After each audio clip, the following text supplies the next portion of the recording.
1100 kilometre अमरावतीहून आलाय बघायसाठी. बैल आहेत का घरी? फक्त गावठी पेडगाव बघण्यासाठी आलाय मैदान. दुसऱ्यांदा वारी आहे. हा दुसऱ्यांदा वारी बकासूर साठी आलाय. मित्रांनो, बैलगाडी शर्यतीचा नाद काय असतो, पेडगावचं मैदान असेल किंवा बकासूर बैलाची क्रेज काय असेल, मित्रांनो आपल्या बरोबर दादा आल्यात, किती लांबून आल्यात किंवा काय, आपण त्यांना व्हिडिओच्या माध्यमातून जाणून घेऊया की बैलगाडी शर्यतीचा नाद काय असतोय. दादा नमस्ते. प्रथम नाव सांगा तुमचं. सुमित सुभाषराव गायक. आणि कुठून आलाय? अमरावती पासून किती किलोमीटर?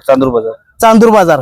आणि आता साधारण किती किलोमीटर अंतर पार करून आला इकडे पेडगावच्या मैदानात? 1400 किलोमीटर अंतर, 1200 ते 1400 किलोमीटर अंतर पार करून आलाय. आणि काय म्हणजे या मैदानाला इतक्या लांब येण्याचं कारण, तुम्ही लाईव्ह बघू शकत होता किंवा काय असं? नाही, बकासूर जो बैल आहे त्यामुळे आम्हाला नाद लागलाय. त्याला जो लाईव्ह पाहण्याचा आनंद आहे त्यासाठी आम्ही किती वेळा इकडे गेल्या वेळेस पण आला होता? गेल्या वेळेस पण आलो आम्ही, पुसेगावला पण आलो आणि आणखी या पेडगाव मैदान बघण्यासाठी पण आलो. बरोबर. बकासूर बैलाबद्दल काय म्हणताल? त्या बैलाचा वेगळाच विषय आहे. देवरूपी नंदी आहे तो.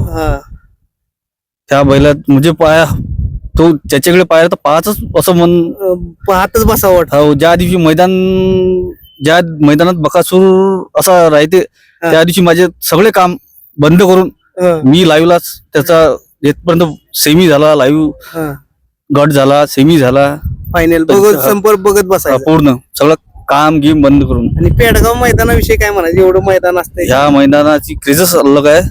कारण हे मैदान खूप गर्दी आणि बघण्यासारखं मैदान आहे. पंढरपूर म्हणतात, पंढरपूर वारी. आणि तुमची दुसरी वारी.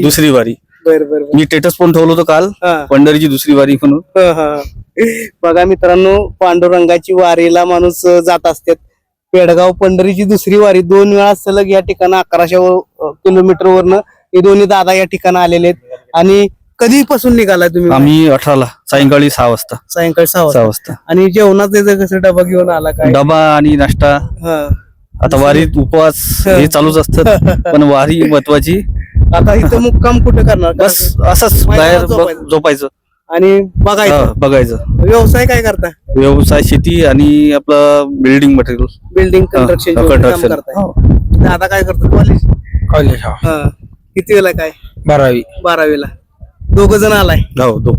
नक्कीच शुभेच्छा. आणि पेडगावच्या मैदानात आपण दाखवलं म्हणजे सहज आपण इथे येऊन थांबलो होतो. आता मी पण मैदानात आता जस्ट आलो, दुटीमुळे मला पण जमत नाही, परंतु दादा आले आणि दादांची विचारलं की 1100 किलोमीटरहून दाखवायचं एवढंच की बैलगाडी शर्यतीचा नाद कसा असतो. मित्रांनो, अशीच उन्हाळ फिरणारे लोक नाहीत. चांगला व्यवसाय, बिल्डिंग कंस्ट्रक्शन, शेती, हा कॉलेजला आहे मित्र, पण हे करून आज बैलगाडी शर्यतीच्या नादासाठी या पेडगाव नगरीमध्ये आल्यात, या पेडगावच्या पंढरपूरमध्ये आल्यात. एवढंच या व्हिडिओच्या माध्यमातून सांगायचं होतं. असे अनेक बैलगाडी, आता कर्नाटक मधून सुद्धा मला फोन येतोय. पुनीत म्हणून माझे मित्र आहेत कर्नाटक मधले, खिल्लार प्रेमीत, ते सुद्धा यायला लागलेले आहेत. म्हणजे एवढ्या लांबून लोक या आपल्या मैदानासाठी येत आहेत. तर खरोखर पेडगावच्या मैदानाला मानलं पाहिजे. आणि ओरिजिनल हिंद केसरी लोकांच्या, जनतेच्या मनातलं आणि बैलगाडी शर्यत क्षेत्रातला कुंभमेळा म्हणेन मी. आणि असं पेडगावचं मैदान उद्या सर्वांना बघा. धन्यवाद. जय जवान, जय किसान.